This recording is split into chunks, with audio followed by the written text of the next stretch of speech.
आषाढ़ अमावस्या, जिसे आषाढ़ी अमावस्या भी कहते हैं, हिंदू कैलेंडर के चौथे महीने आषाढ़ में आती है। यह तिथि पितरों के तर्पण, श्राद्ध, कर्म और दान पुण्य के लिए अत्यंत शुभ मानी जाती है।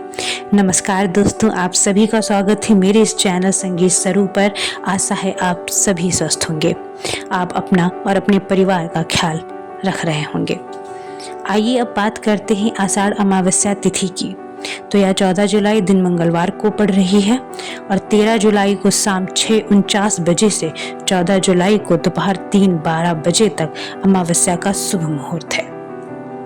आइए जानते हैं अमावस्या का महत्व क्या है, आखिर यह क्यों अमावस्या इतनी उपयोगी है हमारे लिए।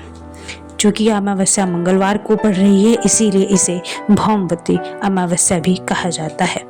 इस दिन व्रत रखने वाले और हनुमान जी की पूजा करने वाले को विशेष फल की प्राप्ति होती है। आषाढ़ अमावस्या की पूजा विधि क्या है, आइए इस बारे में भी जानते हैं। इस दिन सुबह जल्दी उठकर निम्न तरीके से हमें पूजा करनी चाहिए। पवित्र स्नान, सुबह सूर्योदय से पहले पानी में गंगा जल मिलाकर स्नान करें। तांबे के लोटे में जल, लाल चंदन और लाल फूल डालकर सूर्य देव को अर्घ दें। क्योंकि यह भौमवती अमावस्या है, इसीलिए हनुमान जी की पूजा भी बहुत अत्यंत उपयोगी है।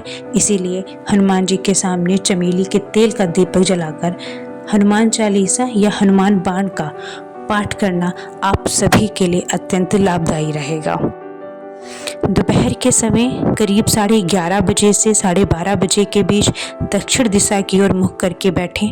तांबे के बर्तन में जल, काले तिल, जौ को दूध में मिलाकर पितरों को अंजलि यानी कि हाथों से जल अर्पित करें। इससे आपके पितर प्रसन्न होंगे और आपको ढेर सारा आशीर्वाद देंगे। इस दिन निराहार या फलाहार व्रत रख सकते हैं आप, और शाम को सात्विक भोजन भी कर सकते हैं। आइए अब जानते हैं पितृदोष निवारण के कुछ अचूक उपाय।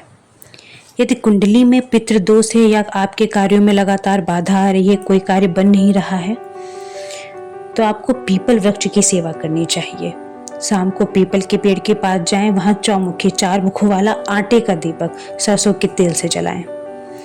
पितरों से सुख शांति की प्रार्थना करते हुए पीपल की 7 बार आपको परिक्रमा करनी है और अपने लिए पितरों से आपको आशीर्वाद मांगना है।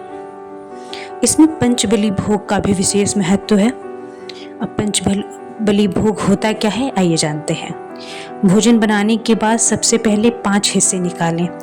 यह हिस्सा गाय, कुत्ते, कौवे, देव और चींटियों को खिलाएं। पितृ तृप्त होकर आप सभी को आशीर्वाद देंगे। घर के दक्षिण कोने में या मुख्य द्वार पर दक्षिण दिशा की ओर मुख करके तिल का दीपक आपको जलाना है। साथ ही यदि कोई बीमार है या कोई लंबी बीमारी से आपके परिवार में, आपके घर में जूझ रहा है, या किसी को अकाल मृत्यु का भय सता रहा है, तो इस दिन शिव मंदिर में बैठकर महामृत्युंजय मंत्र का 108 बार जप करें। कुछ दान करें। काले तिल, अनाज, गुड़, वस्त्र, पानी से भरा घड़ा, छाता, ये कुछ चीजें हैं जिसे आप दान करके पितरों को प्रसन्न कर सकते हैं। अपने व अपने परिवार के लिए सुख और शांति की कामना कर सकते हैं। राधे राधे दोस्तों, अगर आप सभी को यह जानकारी अच्छी लगी हो तो मेरे चैनल को सब्सक्राइब करें, लाइक करें और अपना प्रेम और आशीर्वाद मुझ पर इसी तरीके से बनाए रखें। धन्यवाद।